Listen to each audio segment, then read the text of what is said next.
Buenas tardes, esta es una clase para materia Yacimientos 1, Usaya. Incluye tanto el grupo nacional como internacional. Esperemos que puedan asistir. En todo caso, la grabación la voy a hacer y la colocaré en la plataforma para que lo tengan disponible.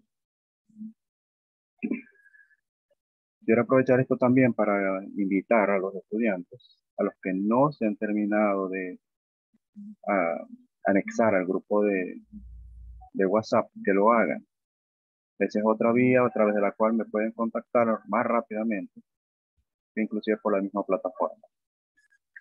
Y pueden, les puedo aclarar sus dudas más rápidamente. De igual forma, a través de la plataforma de grupo WhatsApp, estoy también o sea, haciendo presentaciones tipo chat, que les dan también información para sus estudios, digo, que vamos avanzando con la materia.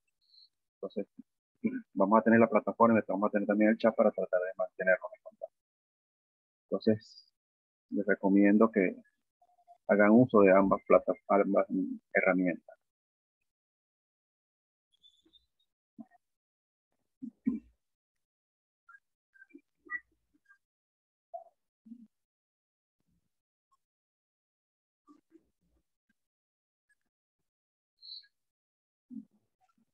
Vamos a esperar unos 2 o 3 minutos para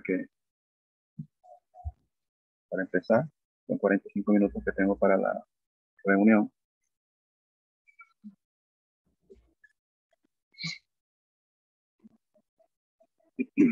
Ya han pasado 5.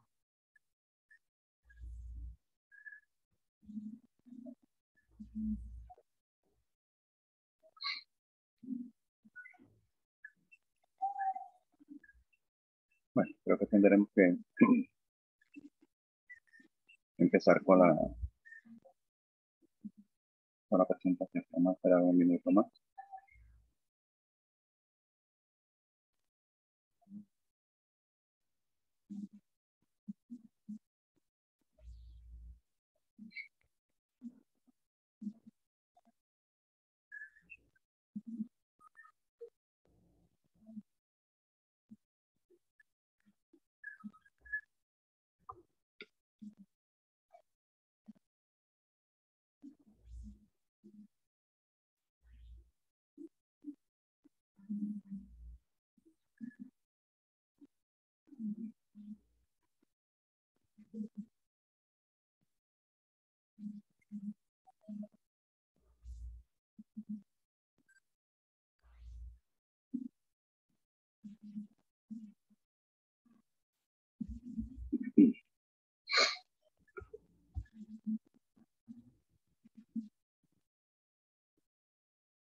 Vamos a iniciar la presentación. Vamos a compartir pantalla.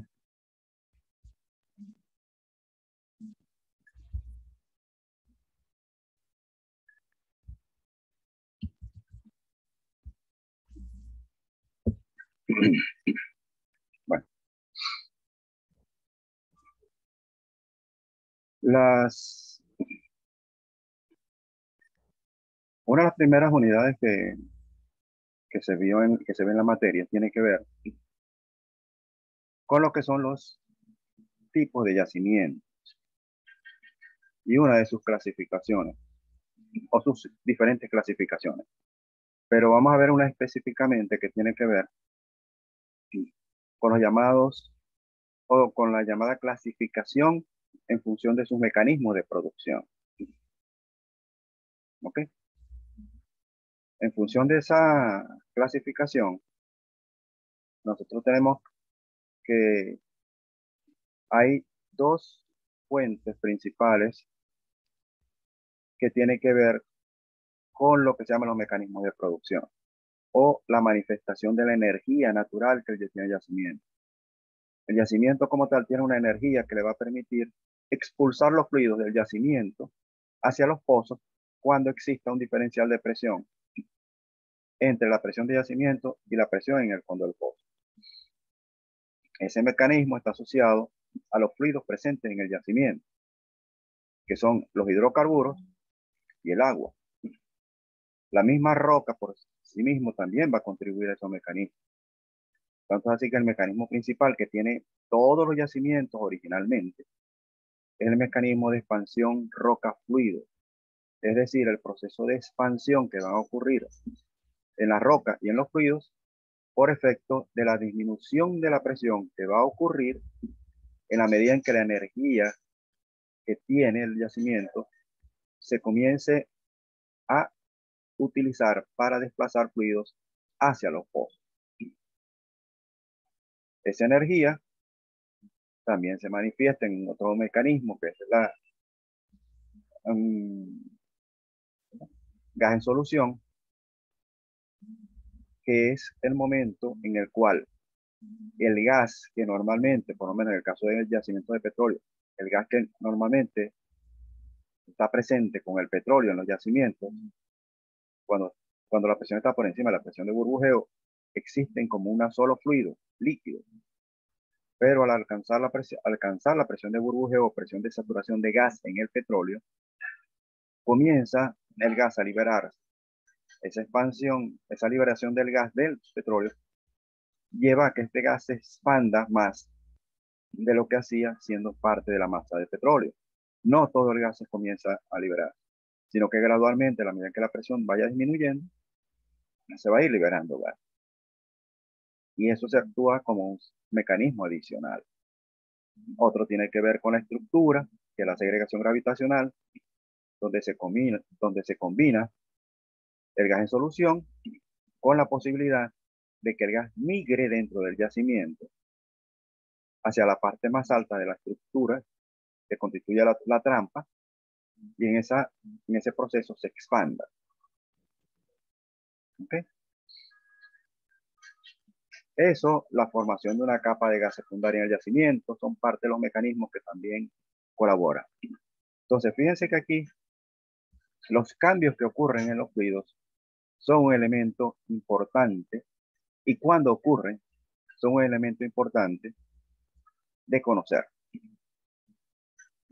Entonces, dentro de las cosas que se necesita saber es cómo los fluidos se van a comportar en la medida, los fluidos que están presentes en el yacimiento se van a comportar en la medida en que la presión del yacimiento vaya disminuyendo. Entonces, uno de los primeros ensayos o una de las primeras informaciones que hay que tratar de definir con respecto a un yacimiento es las características de los fluidos. Si es petróleo, cuál es su gravedad PI, si es gas, qué tipo de gas es, ¿ok? Y cuál es el comportamiento de esas mezclas de hidrocarburos en la medida en que la presión del yacimiento va a cambiar. Entonces, hay un ensayo de laboratorio que se hace, que se conoce como análisis PVT. Lo de PVT es por las siglas de presión, volumen y temperatura. Hay mucha gente que dice que, o habla de que un análisis PVT es presión, volumen, temperatura. Si vamos a la definición de lo que es el análisis PVT, es un análisis que mide los cambios volumétricos que ocurren en los fluidos, producto de los cambios de presión, mientras la temperatura permanece constante. Entonces, eso es lo que es un análisis PVT.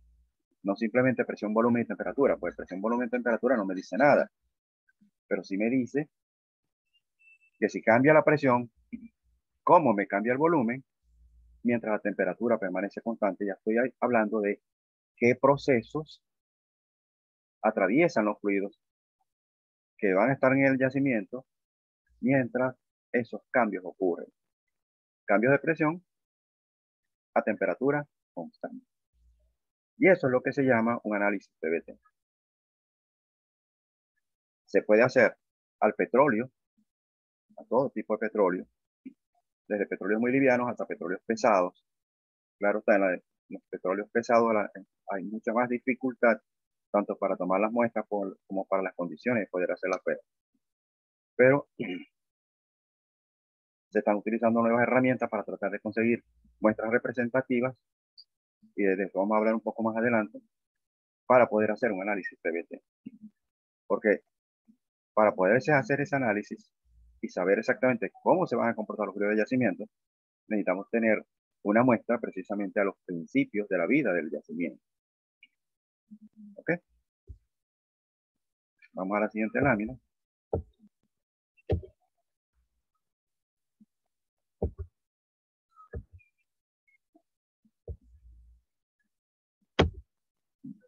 Es un análisis PVT, un conjunto de pruebas de laboratorio que se realizan para determinar las propiedades físico-químicas de los fluidos de un yacimiento petrolífero, de petróleo, gas y agua, y su variación de volumen con presión a temperatura constante, que ya les mencioné.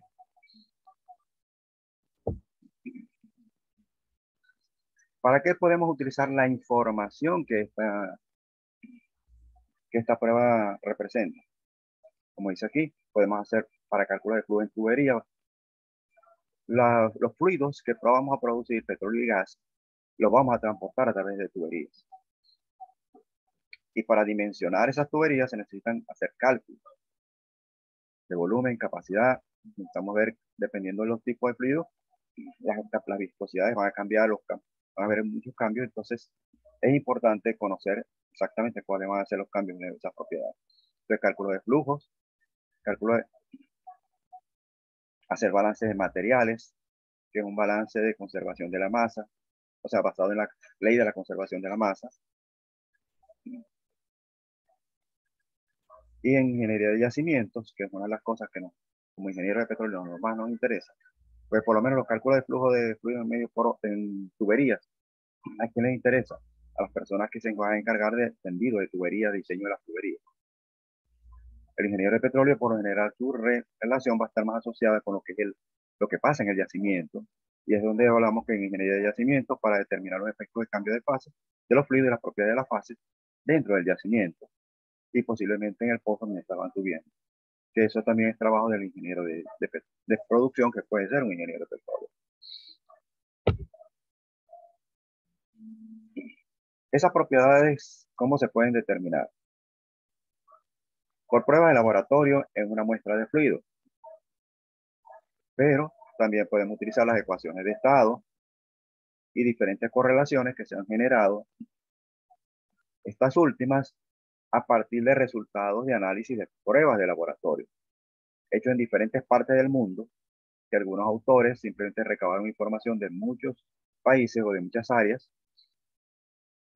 y con esa data ellos generaron unas correlaciones numéricas que se pueden emplear para determinar las propiedades de los fluidos cuando no sea posible contar con una muestra de fluido representativa para poderlo hacer en nivel de laboratorio específicamente para cada yacimiento. Hay casos, por lo menos en la correlación de Standing, que se hizo con puros fluidos petróleos de California. Sin embargo, para algunos yacimientos de Venezuela, esa correlación funciona bien. Hay Vázquez y Betts y Lasseter, algunos de ellos utilizaron muestras de fluido diferentes países de los Estados Unidos, de Oriente, inclusive de Sudamérica, gracias a Venezuela.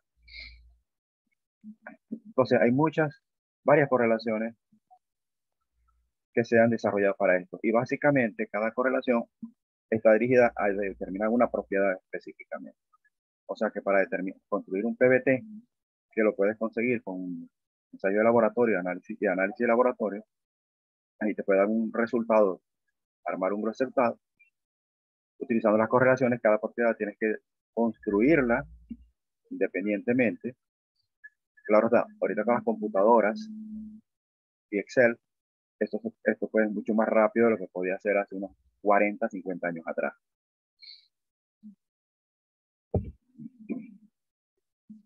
Normalmente el informe de un análisis PBT que debe contener los datos del pozo y del muestreo. ¿En qué pozo se hizo el muestreo? ¿Qué condiciones había en el momento del muestreo? Si se hizo una prueba de presión antes, los datos de la prueba de presión. ¿Qué otra información podemos obtener? Vamos a obtener la composición del crudo y las propiedades del mismo. Los resultados de las 3 pruebas que componen el análisis PBT. La prueba de expansión a composición constante o instantánea o flash. La prueba de liberación diferencial y la llamada prueba de separadores. Y también podemos obtener los datos de la viscosidad de los fluidos como una función de la presión.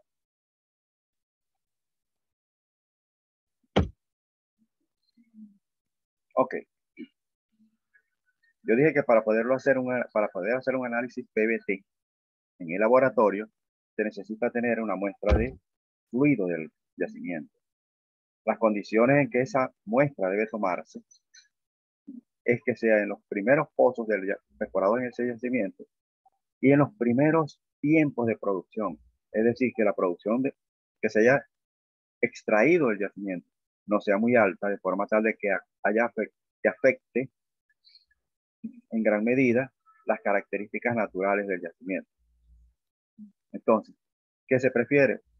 Un pozo nuevo, que tenga un alto índice de productividad, que sea un buen productor, de forma tal de que la presión de alrededor del pozo será la más alta posible. Es decir, no hay caídas de presión excesivas para poder obtener esa producción. Porque con un diferencial muy pequeño se puede obtener un gran volumen de producción y tenemos una presión bastante estable. ¿Ok? Evitar muestreo en pozos que presenten daños o estimular a estos antes de muestreo. ¿Por qué? Un pozo que presente daño significa que en la zona cercana al pozo hay obstrucciones y eso va a causar que la presión alrededor del pozo no sea tan alta como para garantizar que la presión de muestreo se encuentre aún por encima de la presión de saturación. Normalmente cuando vamos a hacer esta prueba, las muestras de agua se toman aparte y estas se consiguen en superficie, pero la parte de lo que es petróleo y gas tiene que ser proveniente del yacimiento y esa muestra que se va a tomar no debe tener trazas de agua. ¿Ok? Entonces, donde se vaya a hacer el pozo que se vaya a muestrear, no debe estar produciendo agua y si acaso el pozo es productor de agua, debería tomarse la muestra, parar la producción del pozo, esperar que se estabilice la columna de fluido y tomar la muestra en la parte de lo que corresponde a la columna de petróleo, una vez que haya habido la separación de fases de los fluidos producidos en el pozo. ¿Ok? El pozo que se decida tiene que ser un pozo que esté produciendo estable, es decir, que no tenga subidas y bajadas de la producción muy violentas o de gran magnitud. Un pozo estable no significa que va a producir los mismos barriles por día cada minuto ni cada día, pero sí que las variaciones son tan pequeñas que en el promedio en 2, 3 días, prácticamente las oscilaciones son muy leves entre un valor y otro, pero no significa que la cifra tiene que ser exactamente el mismo número. ¿Okay? La RGP y la gravedad P del crudo producido por el pozo a prueba debe ser representativo de varios pozos y que ya hayan sido perforados en el yacimiento y donde se han tomado muestras para simplemente chequear qué tipo de fluido y todo eso. O sea, muestras normales, no las muestras para laboratorio como tal. O sea, para laboratorio, para un PBT. Se debe evitar el muestreo de pozos cercanos a contactos, bien sea agua petróleo o gas petróleo, porque pues, están muy cerca de una zona productora de agua. Entonces, si las presiones se o los cambios de presiones que van a ocurrir pueden afectar eso, pudiéramos tener problemas de que la muestra se contamine con agua o con exceso de gas con respecto a lo que me interesa ver, que es la parte de petróleo.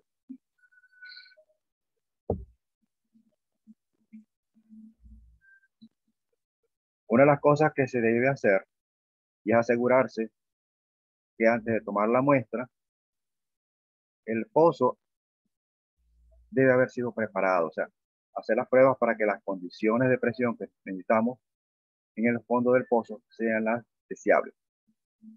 La presión en el fondo del pozo tiene que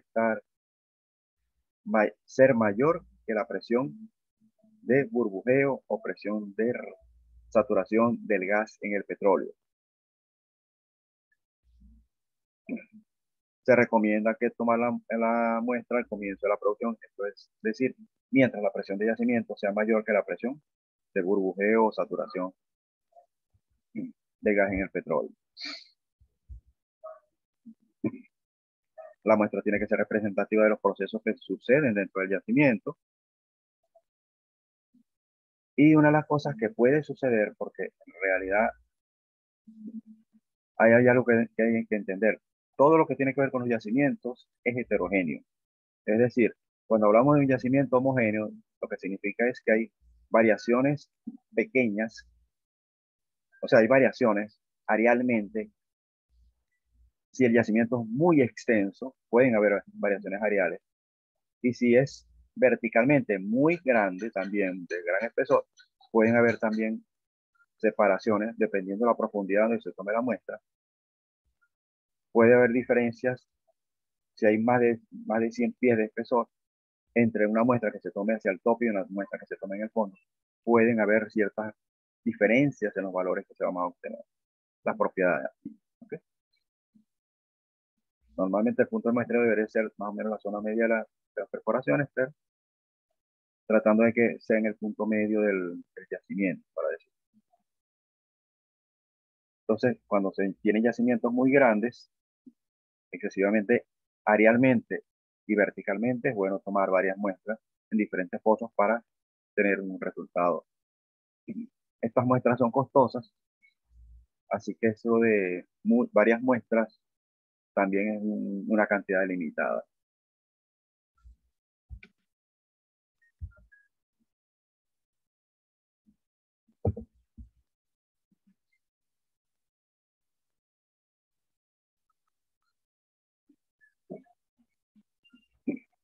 ¿Dónde se pueden tomar las muestras? Ok, muestra de fondo del pozo. En este caso se baja un toma muestra de aproximadamente 6 pies de longitud,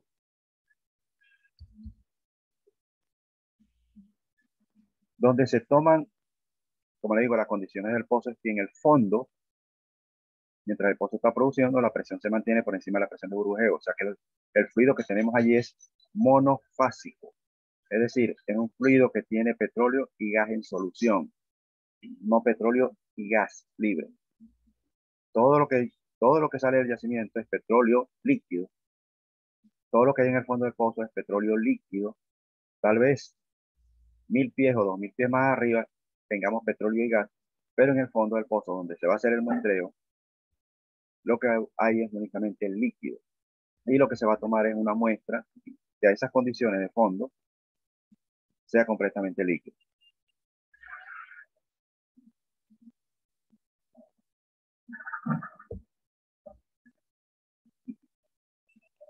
Podemos tomar muestras en superficie también,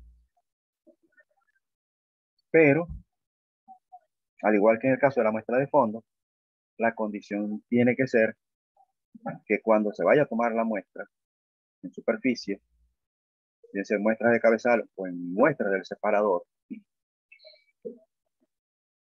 la muestra o la condición de presión en el fondo del pozo tiene que ser la misma que para la muestra de fondo. La presión en el fondo del pozo, mientras el pozo está fluyendo, tiene que estar por encima de la presión de burbujeo. Si se produce un fluido monofásico a condiciones de cabezal del pozo, se puede tomar la muestra directamente de la línea de flujo, saliendo del árbol de Navidad, de las válvulas de producción. o se puede tomar en la estación de flujo en el separador de pruebas. En este último caso, no se va a tomar un fluido monofásico, sino que toma una muestra del fluido, de líquido y una muestra de gas en cantidad suficiente. La producción, la tasa de producción del pozo, la medición de lo que es el gas producido y el petróleo producido, tiene que haberse hecho varias veces tratando de validar el valor promedio representativo de la tasa de producción del pozo. ¿Por qué?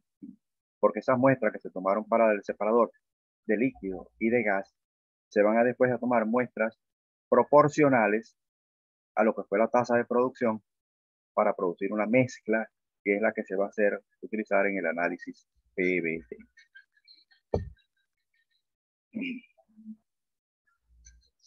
Como ya mencioné al principio, el análisis PVT consta de 3 pruebas. La prueba flash o de liberación instantánea o prueba a composición constante. ¿Qué significa esto? Ok, en el laboratorio hay un equipo que se llama una celda PVT, en el cual se va a colocar una muestra tomada, una muestra recombinada, si la muestra fue tomada en el separador, o una muestra única del fluido que se tomó en el fondo del pozo, o en el cabezal si estaba fluyendo monofásicamente. ¿Okay? Se va a llenar la celda con eso. Es una celda pequeña, no tiene una gran capacidad, puede ser unos 30, 60 centímetros cúbicos. Y en esa celda se van a plantear las condiciones originales del yacimiento, es decir, la temperatura del yacimiento. La celda debe ser calentada o llevada a alcanzar la temperatura a la cual está el yacimiento que se obtuvo de mediciones de presión en el fondo, presión y temperatura, y se va a colocar a una presión por encima de la presión del yacimiento al momento del muestreo. ¿Okay? ¿Por qué mayor? Simplemente por razones de ejercicio. Porque realmente, si lo colocas a la presión del yacimiento, debería ser suficiente para iniciar la prueba CBT. Pero por lo general se lleva una presión mayor.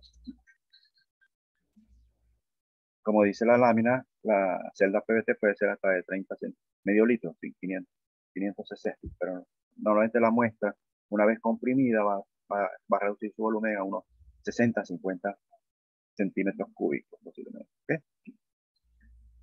La celda PVT puede aguantar presiones mayores de 10.000 libras RPC y temperaturas mayores a 350 grados.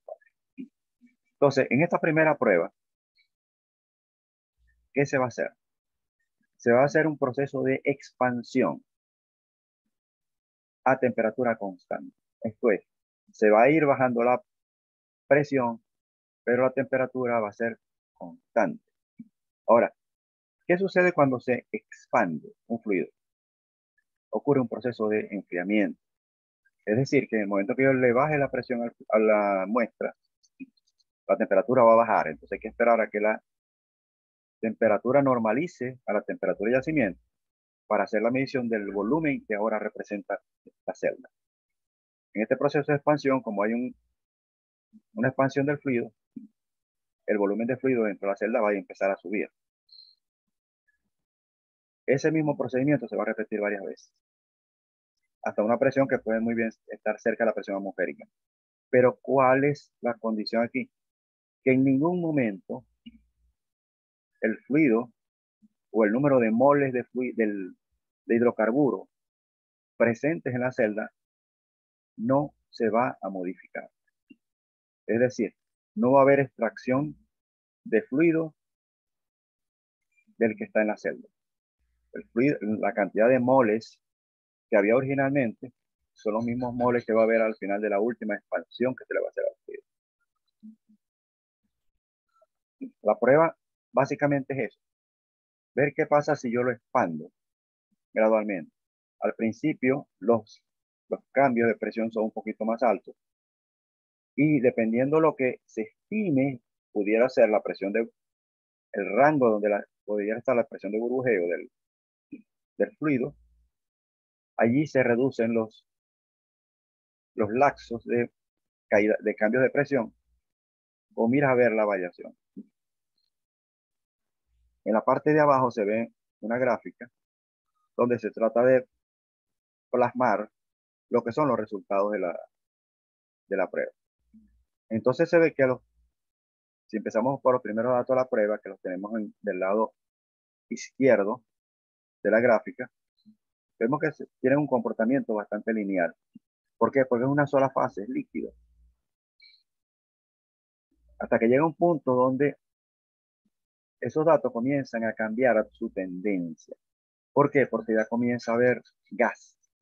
Ahora son dos fluidos que existen dentro de la celda, gas y líquido.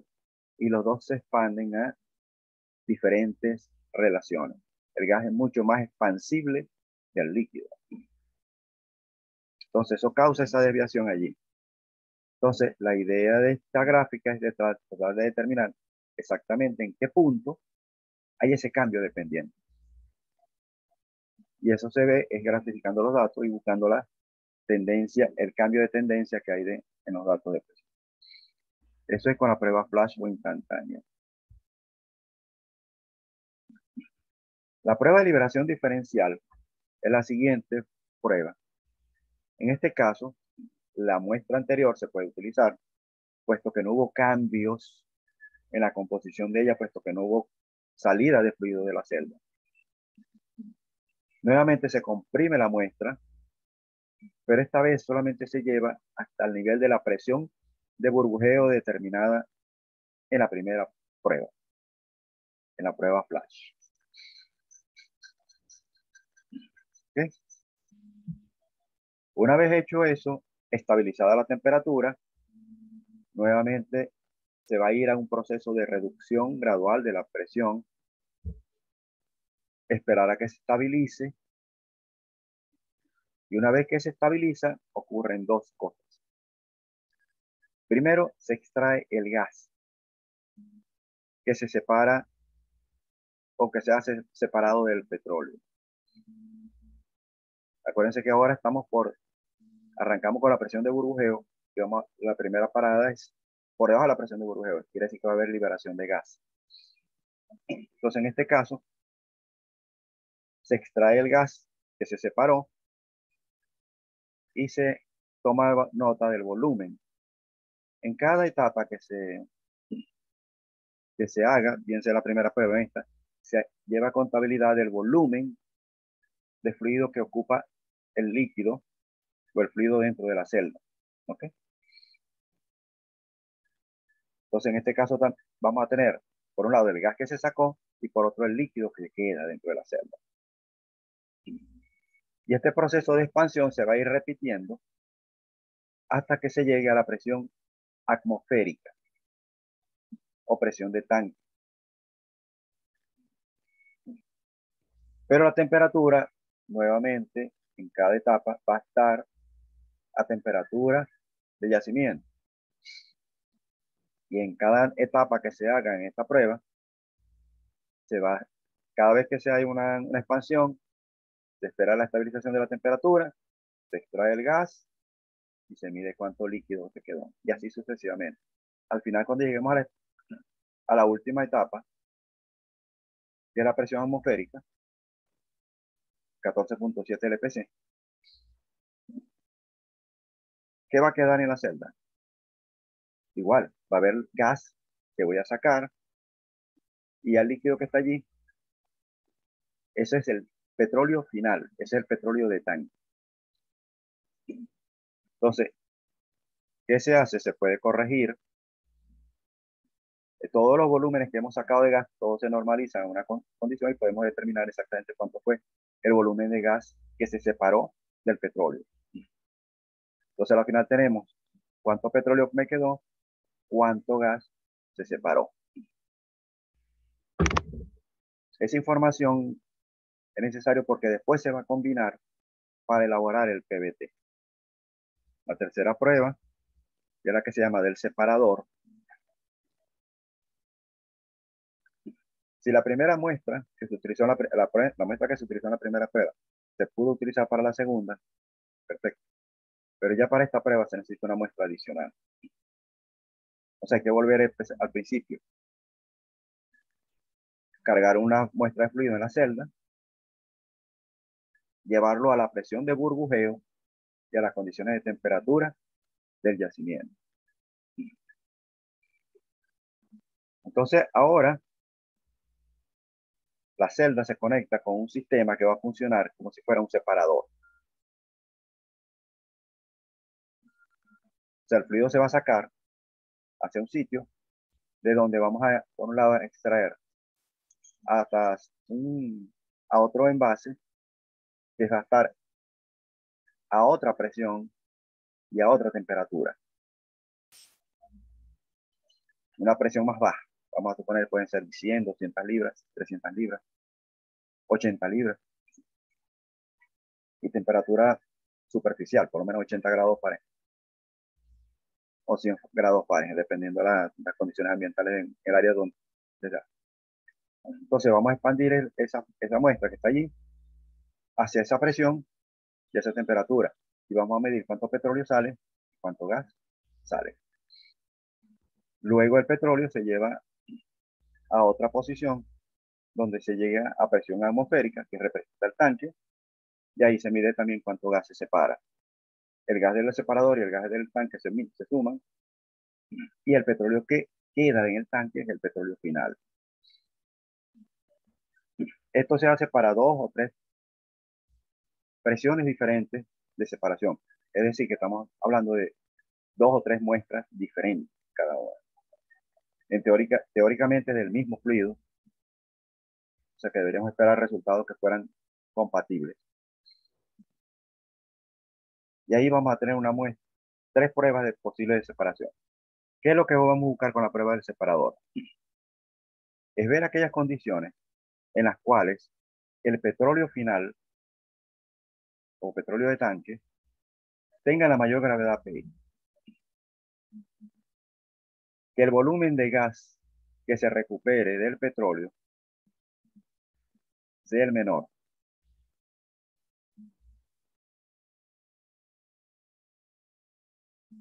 Y que la diferencia entre el volumen que había en la celda, que era líquido inicialmente, y el volumen líquido que quedó en el tanque, que el cambio sea el menor posible.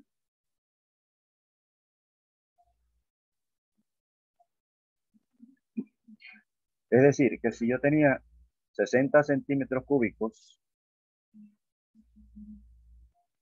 en la celda al iniciar la prueba del separador y terminé con 45 en una, con 48 en otra y con 46 en una,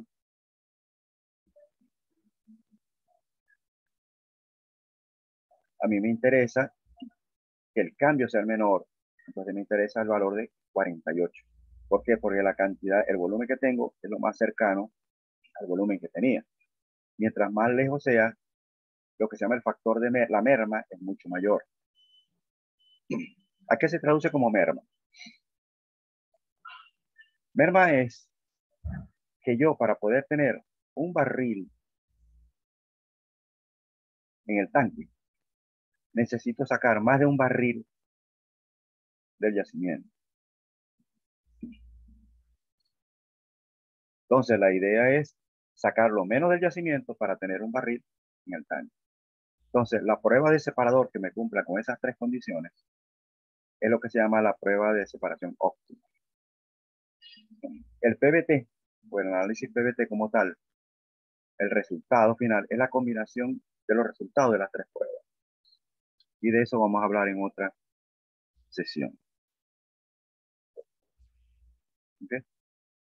Por ahora vamos a dar por terminada esta sesión. ¿Okay? Final del taller.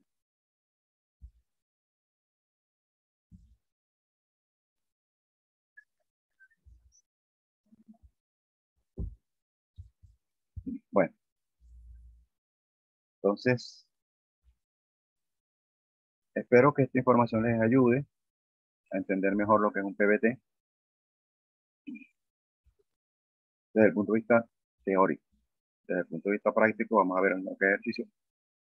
Aunque cálculos matemáticos con esto, básicamente lo que podemos hacer es, para la parte general, es la data final del PBT de laboratorio. Que como les digo, vamos a verlo en otra sesión. ¿Ok? Muy buenas tardes. Estamos en contacto. Voy a dar por finalizada la reunión.